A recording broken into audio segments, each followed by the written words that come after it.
Hindi ibig sabihin na wala tayo, hindi na tayo entitled sa disente or maayos na serbisyo or procedure ng inevitable event. Anong gagawin natin? Meron po tayong makukuhang mga support coming from the national government and local government. Marami po tayong mga sagay ng gobyerno na pwede nating hingan ng assistance.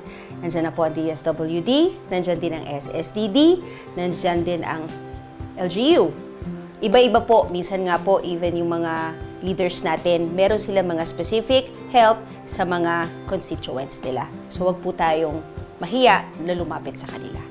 Kung sa funeral home naman po, marami sa ating mga local government, meron silang mga ina-accredit na mga funeral home na ang nagbabayad, LGU. So marami po tayong mga assistance na makukuha, both the national and the local.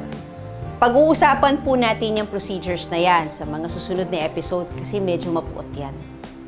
Walang pinipili ang death. Mayaman, mahirap, lahat tayo makaka-experience ito. Naniniwala rin ako na mayaman, mahirap, entitled sila to have a decent and humane practice in terms of funeral. Dapat hindi tayo nahihirapan. Kasi yung loob mo na nga nahihirapan eh. Pati ba experience mo, papahirapan pa.